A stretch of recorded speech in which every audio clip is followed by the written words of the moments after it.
بسم اللہ الرحمن الرحیم۔ صلہ رحمی کا مفہوم۔ حضرت انس بن مالک رضی اللہ تعالیٰ عنہ نے فرمایا، میں نے سنا کہ رسول اللہ صلی اللہ تعالیٰ علیہ وآلہ وسلم نے فرمایا، جو شخص پسند کرتا ہے کہ اس کے رزق میں کشادگی ہو اور اس کی عمر دراز ہو، بس اسے چاہیے کہ صلہ رحمی سے رشتہ جوڑے رکھے۔ اس حدیث میں بتایا گیا ہے کہ صلہ رحمی سے کام لینے والے کو دنیا میں 2 فوائد حاصل ہوتے ہیں۔ نمبر 1، رحم کرنے والے کے رزق میں فراخی پیدا ہو جاتی ہے۔ نمبر 2، رحم کرنے والے کی عمر دراز ہو جاتی ہے۔ صلہ رحمی کا مفہوم۔ آپس کے تعلقات میں ایک دوسرے کے ساتھ نیکی کا جو سلوک کیا جاتا ہے اس کو صلہ رحمی کہتے ہیں۔ حضرت ابو ہریرہ رضی اللہ تعالیٰ عنہ سے روایت ہے کہ رسول اللہ صلی اللہ تعالیٰ علیہ وآلہ وسلم نے فرمایا کہ اللہ تعالیٰ نے تمام خلقت پیدا کی، پھر جب اس سے فارغ ہوا تو رحم کا جذبہ اٹھ کر کھڑا ہو گیا۔ اس نے رحمان کا دامن تھام لیا۔ اس سے پوچھا گیا کیا بات ہے، تو اس جذبہ رحم نے کہا، میں قطع رحمی یعنی رشتہ توڑ دینے سے تیری پناہ مانگتا ہوں۔ تو اللہ تعالیٰ نے فرمایا، کیا تو اس بات پر راضی نہیں ہوا کہ جو صلہ رحمی کرے میں بھی اس کے ساتھ اچھا سلوک کروں، اور جو قطع تعلقی کرے میں بھی اس پر رحم نہ کروں؟ اس پر جذبہ رحم نے کہا، ہاں اے میرے خدا۔ تو اللہ تعالیٰ نے فرمایا، تو تیرا حق تجھے مل گیا ہے۔ اس حدیث سے ثابت ہوتا ہے کہ جو شخص کسی پر رحم کرے گا اس پر رحم کیا جائے گا، اور جو شخص کسی پر رحم نہیں کرے گا اس پر بھی رحم نہیں کیا جائے گا۔ فرمان نبوی ہے کہ جو رحم نہیں کرتا اس پر رحم نہیں کیا جاتا۔ قطع رحمی یعنی حضرت جبیر بن مطعم رضی اللہ تعالیٰ عنہ کہتے ہیں کہ میں نے رسول اللہ صلی اللہ تعالیٰ علیہ وآلہ وسلم کو فرماتے سنا، ترجمہ، قطع رحمی کرنے والا جنت میں داخل نہیں ہوگا۔ حضرت انس بن مالک رضی اللہ تعالیٰ عنہ بیان کرتے ہیں کہ میں نے سنا کہ رسول اللہ صلی اللہ تعالیٰ علیہ وآلہ وسلم نے فرمایا کہ جو شخص پسند کرتا ہے اس کے رزق میں کشادگی ہو اور اس کی عمر دراز ہو، تو بس اسے چاہیے کہ صلہ رحمی سے رشتہ جوڑے رکھے۔ اس حدیث سے ثابت ہوتا ہے کہ صلہ رحمی سے کام لینے والے کو دنیا میں 2 فوائد حاصل ہوتے ہیں، جیسے رحم کرنے والے کے رزق میں برکت بھی پیدا ہوتی ہے اور اس کی عمر میں بھی اضافہ ہوتا ہے۔ لفظ صلہ کا مادہ وصال سے ہے، جس کے معنی جوڑنے، پہنچنے اور پیوست کرنے کے ہیں۔ اصطلاح میں صلہ کے معنی والدین کے علاوہ دوسرے اہل قرابت کے ساتھ حسن سلوک اور حقوق کی ادائیگی سے ہیں۔ صلہ رحمی کی اہمیت۔ حقوق العباد میں قرابت داروں کی اہمیت سب سے زیادہ ہے۔ قرآن مجید کے 12 آیات میں صلہ رحمی کی صریح تاکید کی گئی ہے۔ اس کو احسان نہیں بلکہ فرض قرار دیا گیا ہے۔ مال و دولت کی محبت اور ذاتی ضرورت اور خواہش کے باوجود جو اللہ تعالیٰ کی مرضی کے لیے خود تکلیف اٹھا کر اپنے حاجت مندوں کی امداد اور حاجت روی کرے گا، اس کے لیے بہت بڑی نیکی ہے۔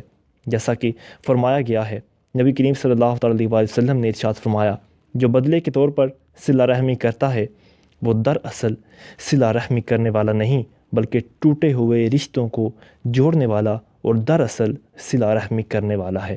خوش خلقی اور مکارم اخلاق یہی وجہ ہے کہ قطع تعلق کرنے والوں سے تعلق جوڑا جائے، ملنے والوں سے درگزر کیا جائے۔ رسول کریم صلی اللہ تعالیٰ علیہ وآلہ وسلم نے ارشاد فرمایا کہ میں تم کو 2 جہاں کے بہترین اخلاق بتاتا ہوں، قطع نہ کرنے والوں سے جوڑو اور نہ دینے والوں کو دو، اور ظلم کے قصور کو معاف کر دو، یہی حسن خلق ہے۔ عدل اور احسان کے بعد صلہ رحمی کا حکم۔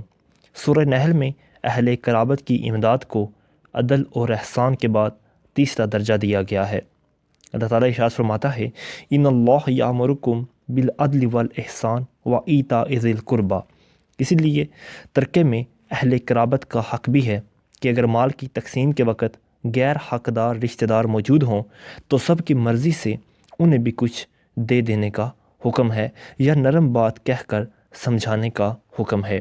مال غنیمت میں بھی اہل قرابت کا حق ہے۔ اسلام نے اہل قرابت کا اس حد تک لحاظ رکھا ہے کہ نبی کریم صلی اللہ تعالیٰ علیہ وآلہ وسلم کے قریبی لوگوں کا بھی مال غنیمت میں حصہ رکھا ہے۔ یا اسی لیے فرمایا گیا، اور جان لو کہ مال غنیمت میں سے 5واں حصہ اللہ اور اس کے رسول کے اور صاحب قرابت اور یتامہ اور مساکین کے لیے ہے۔ اہل قرابت سے قصور اور سرزد ہو جانے پر بھی ان کی امداد نہ روکی جائے۔ اگر کسی قرابت دار سے کوئی قصور سرزد ہو جائے تو اہل دنیا کو زیبا نہیں کہ اس کی سزا میں اپنی مدد اس سے روک لیں۔ صلہ رحمی سے محبت، روزی اور عمر میں برکت ہوتی ہے۔ صلہ رحمی سے قرابت والوں میں محبت، مال میں کثرت اور عمر میں برکت ہوتی ہے۔ صلہ رحمی بہترین اخلاق ہے۔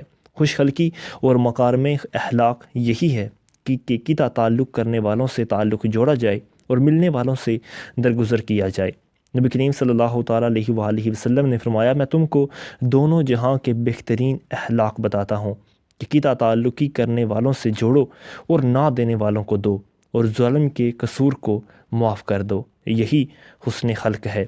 قطع رحمی پر عذاب کی دھمکی۔ اگر کسی نے کسی کی حق تلفی کی ہوگی، مثلا زمین یا مکان وغیرہ پر قبضہ کر لیا، تو بقول نبی کریم صلی اللہ تعالیٰ علیہ وآلہ وسلم قیامت کے دن سے انہیں اٹھانے کا حکم دیا جائے گا، کیونکہ یہ قطع رحمی کی ایک شکل ہے۔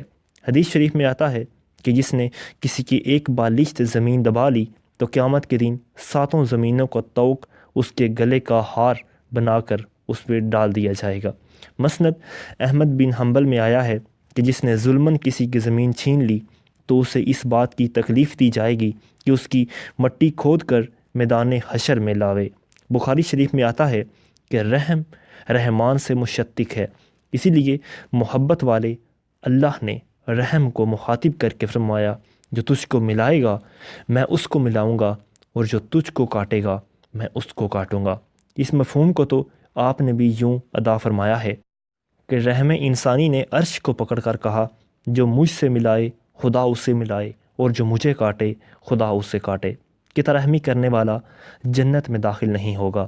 رسول کریم صلی اللہ تعالیٰ علیہ وآلہ وسلم نے فرمایا، لا يدخل الجنہ قاطع الرحم، یعنی قطع رحمی یعنی رشتے کو کاٹنے والا جنت میں داخل نہیں ہوگا، اور رشتہ دار اور قرابت مندوں کی خدمت کرنے والا انشاءاللہ عز و جل جنت میں داخل ہوگا۔